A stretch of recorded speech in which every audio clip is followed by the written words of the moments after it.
I suppose I could have just wrapped this all up because we only have 3 slides left on the last lecture, but oh well.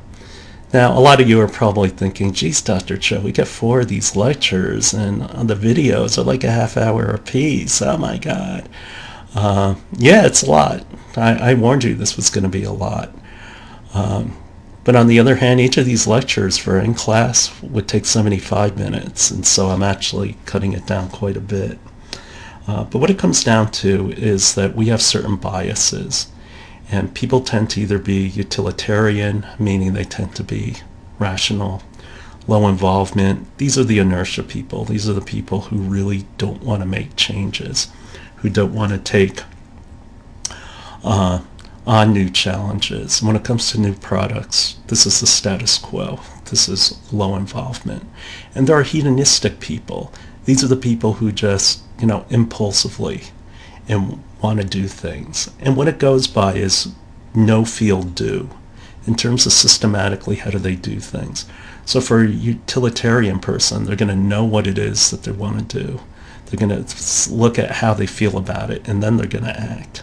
On the other hand, low involvement people, they know what they want to do. They're going to go about doing it, and then they're going to see how they feel about it afterwards. Hedonistic people, it's all about feeling, then they do it, and then afterwards it's, oh my God, what have I done? Glad I've never done that. And so these are the kinds of people that you have. A good example of low involvement people is insurance. How many of you actually go about changing your insurance? No, you don't. You just keep renewing year after year after year. But if you're, and one guy told me, who is an insurance salesman, he's got the easiest job on earth. All he has to do is like send you a birthday card and a Christmas and a Happy New Year card, and that's all he has to do to get you to renew.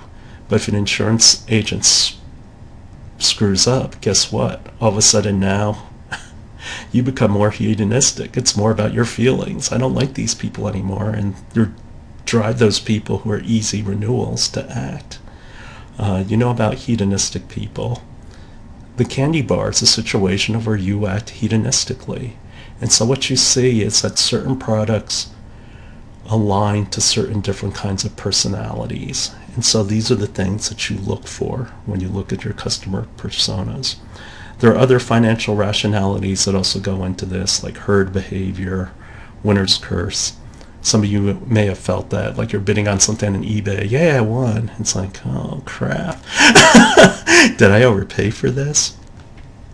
Availability bias, and that's that more weight. You give more weight to recent information versus past information. And so a lot of you have probably come across a lot of these. And so wrapping up this lecture, again, we behave systematically. We view situations by their reference point. We place more importance on losses as opposed to gains, 3 times more. And we can reframe issues to get a certain response. And so this area of behavioral economics really gives you an opportunity to look at the insight of people, what they tend to do.